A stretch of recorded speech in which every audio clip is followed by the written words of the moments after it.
बिस्मिल्लाहिर्रहमानिर्रहीम, अस्सलाम वालेकुम। मैं हूं मखदूम शहाबुद्दीन। 14 अगस्त 2025 जुमेरात का दिन। पाकिस्तान ने एक नई फोर्स का ऐलान किया, पाकिस्तान रॉकेट फोर्स कमांड। इस फोर्स के हवाले से इससे पहले तो सिर्फ एक ऐलान सामने आया था और इस एक ऐलान ने यौम आज़ादी पर और भारत के इंडिपेंडेंस डे से पहले भारत को हिला कर रख दिया। लेकिन अब इस हवाले से अहम तरीन डेवलपमेंट्स हैं जो हमने हासिल की हैं। एक्सक्लूसिवली पूरी पाकिस्तानी कौम के सामने जो तफसीलात हम रखने जा रहे हैं कि इससे पहले हमारे पास आर्मी है, एयरफोर्स है, नेवी है। अब इस जो फोर्स का क़याम है, आखिर इसका मतलब क्या है, इसमें पाकिस्तान क्या क्या कुछ करने जा रहा है, इसका मकासद क्या है, इसकी जिम्मेदारियां क्या हैं, इस हवाले से ये व्लॉग बहुत इंपॉर्टेंट होने जा रहा है। और एक बात मैं इब्तदा में बता दूं कि हर पाकिस्तानी के लिए ये तफसीलात जानना ज़रूरी है, तो इसके साथ ही साथ भारत जो है वो भी इन तफसीलात के ऊपर नज़र जमाए हुए होगा। और आखिर इसकी ज़रूरत हमें हालिया जो पाक भारत तनाज़ा है उसमें कुछ चीज़ें सामने आई और हमें इस फोर्स के क़याम की ज़रूरत क्यों पड़ी है, इसके पीछे ऑब्जेक्टिव्स क्या हैं और इसकी जिम्मेदारियां क्या हैं और किस तरह से ये एक फोर्स गेम चेंजर साबित हो सकती है इन द नेक्स्ट कॉन्फ्लिक्ट, इसे जरा डिस्कस कर लेते हैं। सबसे पहले तो मैं आपको ये बता दूं नाज़रीन इकराम, और बड़ी क्रेडिबल इंफॉर्मेशन है कि पाकिस्तान की जो रॉकेट फोर्स है ये महज मिसाइल नहीं बल्कि एक डॉक्ट्राइन है, काबिल एतमाद डेटरेंस, फौरी रद्द अमल, दुश्मन की फ़ज़ाई दिफाई निज़ाम को दबाव में लाना और इसके साथ ही साथ जो बैटल फील्ड इंटीग्रेशन है। देखिए, इससे पहले पाकिस्तान ने जो फ़ज़ाई मामलात हैं, जो एयरफोर्स के मामलात हैं, उसमें बियॉन्ड विजुअल रेंज मिसाइल्स का इस्तेमाल किया, उसमें इलेक्ट्रॉनिक वॉरफेयर सिस्टम का इस्तेमाल किया, उसमें साइबर कमांड का सैटेलाइट्स के सिस्टम को इंटीग्रेट किया और एक नई किस्म की जंग जो है फ़ज़ाई जंग की बुनियाद रखी। यानी एक नया डॉक्ट्राइन जो है पाकिस्तान ने लॉन्च कर दिया। जंग लड़ने का तरीक़ाकार जो है, जो इससे पहले फॉलो होता था दुनिया भर में, वो पाकिस्तान ने बदला। अब पाकिस्तान जो है वो चीन, भारत, शुमाली कोरिया, ईरान और रूस, इनके बाद रॉकेट फोर्स बनाने वाला छठा मुल्क बन चुका है। रॉकेट फोर्स चीनी फौजी मॉडल पर कायम की जा रही है जिसमें मुख्तलिफ किस्म के मिसाइल सिस्टम्स मौजूद होंगे, जैसे बैलिस्टिक मिसाइल्स हैं, हाइपरसोनिक मिसाइल्स हैं और क्रूज मिसाइल्स जो हैं वो भी शामिल हैं। अब सुपरसोनिक मिसाइल्स और दीगर चीज़ें तो पाकिस्तान के पास हैं, हाइपरसोनिक मिसाइल्स और दीगर पाकिस्तान इस सब के अंदर क्या क्या कुछ डेवलप करने जा रहा है और किस तरह से PLA-RF people's liberation army rocket force जो चाइना की एक रॉकेट फोर्स है। देखिए, भारत ने भी इस हवाले से अपनी बड़ी तैयारियां की हुई थी, लेकिन इंडिया ने भी, मैंने ये कह तो दिया फिगर्स के मुताबिक कि पाकिस्तान छठा मुल्क बनने जा रहा है, but let me be very honest कि इंडिया जो है उसके पास रॉकेट फोर्स बराए नाम है, लेकिन पाकिस्तान ने इससे पहले एयरफोर्स के महाज में जो भारत को मजा चखाया, तो अब पाकिस्तान क्या करने जा रहा है उसे भी हम डिस्कस करते हैं। सबसे पहले तो इस चीज़ को आप समझ लें कि पाकिस्तान ये रॉकेट फोर्स कायम क्यों करने जा रहा है। नाज़रीन इकराम, जो मई के अंदर पाकिस्तान और भारत की जंग हुई, ऑपरेशन सिंदूर हुआ, इंडियन एयरफोर्स ने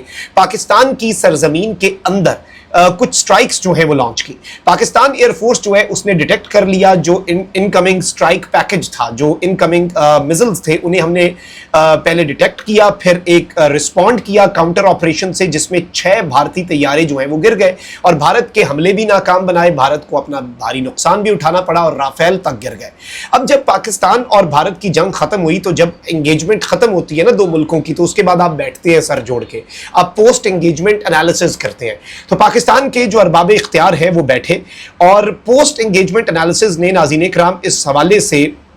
ये भारत के अंदर भी पोस्ट एंगेजमेंट एनालिसिस किए गए इस ऑपरेशन सिंदूर वाले सिनेरियो के बाद, और इसके अंदर इंडिया के अंदर ये बात रियलाइज की गई कि एक बहुत बड़ा इंडिया की एयरफोर्स जो है उसमें कैपेबिलिटी गैप है। अब इंडिया जो है राफेल जो है उसके ऊपर क्या इस्तेमाल कर रहा था, मीटियोर मिसाइल्स इस्तेमाल कर रहा था, और पाकिस्तान जो है वो PL-15 air to air missiles जो है वो इस्तेमाल कर रहा था, और पाकिस्तान को अपर हैंड हासिल था, एज हासिल थी, क्योंकि ये मिसाइल्स बियॉन्ड विजुअल रेंज थे। अब भारत ने जब देखा कि फ़ज़ा के अंदर जो पाकिस्तान है उसके ऊपर भारत अपनी सुपीरियॉरिटी कायम नहीं कर पा रहा, तो इंडिया के जो प्लानर्स हैं उन्होंने इसके बाद ये फैसला किया कि हम एयर टू एयर मिसाइल्स या एयर टू सरफेस मिसाइल्स जो हैं उनके अलावा हम दूसरे ऑप्शंस पर जाते हैं और सरफेस टू सरफेस और air to surface stand off missile strikes जो हैं वो हम इस्तेमाल कर लेते हैं, क्योंकि जो पाकिस्तान भारत टाकरा इनिशियली हुआ उसके बाद तो भारतीय तैयारा कोई उड़ा ही नहीं, उन्हें तो समझ ही नहीं लगी हमारे सिस्टम जाम कैसे हुए। और इसमें इन्होंने फिर ये फैसला किया कि सरफेस टू सरफेस, जमीन से जमीन पर मार کرنے والا یا فضا سے زمین پر مار کرنے والا میزائل جو ہے اس کا استعمال کیا جائے. اب اس سب کے اندر ناظرین کرام پاکستان کے اسٹریٹجک پلانرز جو بیٹھے ہیں انہوں نے بھی پھر اپنا انالیسس کرنا تھا. ایئر فورس میں تو ہم بھارت کو بالکل مزہ چکھا چکے اور پھر ہم نے میزائلز بھی مارے, لیکن ابھی بھی ایک بہت بڑی تیاری کی ضرورت محسوس کی جا رہی ہے. اور اس سب کے اندر پاکستان کے اسٹریٹجک پلانرز جو ہیں انہوں نے اس پوری صورتحال کو دیکھتے ہوئے ریئلائز کیا کہ کنونشنل ڈومین کے اندر جو میزائل فورس ہے اس کے قیام کی بہت زیادہ ضرورت اس وقت موجود ہے. پھر ایک ڈیسیجن لیا گیا کہ ایک ڈیڈیکیٹڈ راکٹ فورس بنائی جائے گی اور بیسکلی یہ کنونشنل میزائل کا آرم ہوگا پاکستان آرمی کا, اور یہ سیپریٹ ہوگا اسٹریٹجک نیوکلیئر میزائل فورس سے. یعنی جو آلریڈی ہمارے پاس ایس پی ڈی بھی ہے, اسٹریٹجک پلاننگ ڈویژن ہے جو پاکستان کے ایٹمی اثاثوں کی حفاظت کرتی ہے اور اس کی تیاری کر رہی ہوتی ہے, تو ایس پی ڈی کے علاوہ یہ ایک الگ ڈیڈیکیٹڈ کنونشنل وار, کیونکہ نیوکلیئر وار تو پھر ایک الگ دنیا ہوتی ہے نا, وہ تو کنونشنل وار نہیں ہوتی. اب اس میں امپورٹنٹ چیز یہ ہے ناظرین کرام کہ پاکستان اس میں کرنے کیا جا رہا ہے. پاکستان ایئر اور میزائل فورسز جو ہیں انہیں ایک یونیفائیڈ اور ایک لیئرڈ ڈیٹرنس کے لیے, ایک بالکل تہوں والی ڈیٹرنس اور جو تہوں والی جنگ ہے اس کے لیے پاکستان تیار کر رہا ہے. اور اس میں انشور یہ کیا جائے گا کہ کوئی بھی فیوچر کنونشنل میزائل اسٹرائک جو ہے اسے مکمل طور پر پروپورشنل کنونشنل میزائل ریسپانس سے ہی جواب دیا جائے, یعنی اسی طرز کا منہ توڑ جواب. اور ان ایسنس اگر ہم اس کا لبے لباب نکالیں تو پاکستان کا ڈاکٹرائن جو ہے وہ کلیئر ہے کہ اگر ہاسٹیلٹی کی جاتی ہے, ایگریشن کیا جاتا ہے, پاکستان جو ہے وہ اس کے پاس ابیلٹی ہوگی to shoot back with precision. اور اس سب کے اندر پاکستان کیا کرے گا, تین چیزیں. پاکستان جو ہے اس میزائل فورس کے ذریعے جو پریسیجن کے ساتھ ہٹ کرے گا, ایک پاکستان تھریٹس کو نیوٹرلائز کرے گا, دوسرا پاکستان اسکلیشن کو مینٹین کرے گا, تیسرا پاکستان اپنی اسٹریٹجک اسٹیبلٹی جو دفاعی ایک استحکام ہے نا اسے بھی پریزرو کرے گا. اب اس سب کے اندر ناظرین کرام کنونشنل اور لیٹسٹ ویپنز اس میں تیار کیے جائیں گے. پاکستان کے پاس cruise, subsonic, ballistic, supersonic missiles تو ہیں, لیکن اب پاکستان جو ہے اس سے پہلے بھی ہائپر سونک میزائلز کے اوپر کام شروع کر چکا ہے, اور یہ جو کمانڈ ہے اب یہ ڈیڈیکیٹڈ ہائپر سونک میزائلز جو ہیں ان کے اوپر کام شروع کرنے جا رہی ہے. اس کے ساتھ ہی ساتھ ہمارا مشن یہ ہے کہ ہم نے اسٹیلتھ اور ہائپر سونک میزائلز اور سپر سونک میزائلز جو ہیں ان میں ہم نے ایک ید طولہ رکھنا ہے. پھر اس کے ساتھ ہی ساتھ پاکستان کی ایئر فورس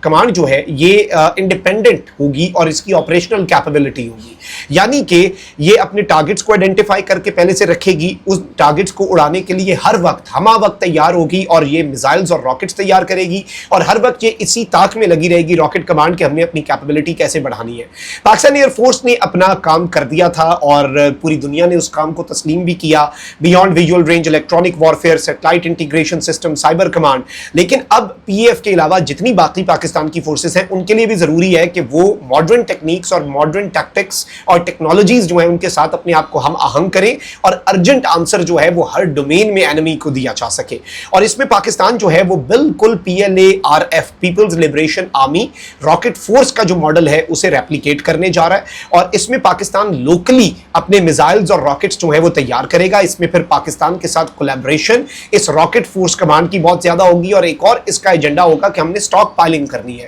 ہم نے اتنا بڑا سٹاک تیار کرنا ہے کہ پوری کی پوری دنیا جو ہے وہ ایک دفعہ پھر دیکھے اگر کوئی ہمارے ساتھ جنگ کرتا ہے. اور ہم تو پہلے یہ کہہ چکے ہیں کہ اب ہم ایسٹرن سائیڈ سے حملہ کریں گے جہاں انڈیا نے اپنے ایسٹس چھپا کے رکھے ہیں یہ سوچ کے کہ یہ پاکستان کی رینج میں نہیں ہے. پھر اس کے ساتھ ہی ساتھ پاکستان آرمی میں ایک انکریز کیا ہو رہا ہے, دیکھیں اس پوری ایک کمانڈ بن رہی ہے, پوری ایک فورس تیار ہو رہی ہے. اس فورس کا اپنا سارا نظام ہوگا, اس میں 2 سے 3 ریجمنٹس جو ہیں آرمی کی وہ انکریز ہونے جا رہی ہیں, اور یہ میزائل ریجمنٹس ہوں گی. اور پاکستان کی فوج کے اندر 2 نئی ڈویژنز جو ہیں ان کا بھی آغاز اور ان کا بھی آپ کہہ لیں کہ سٹارٹ جو ہے وہ اب ہو چکا ہے. اس کے لیے کام کی تیاری اور اس راکٹ فورس کا پورا کام ہے, یہ تو ابھی اناؤنسمنٹ ہوئی ہے, آپ کو نہیں اندازہ کہ اندر کھاتے پچھلے کچھ دنوں کے اندر کیا کچھ چلا ہوگا. کامنٹ سیکشن میں رائے کا اظہار ضرور کریں. اپنا بہت خیال رکھیں. اللہ نگہبان. پاکستان زندہ باد.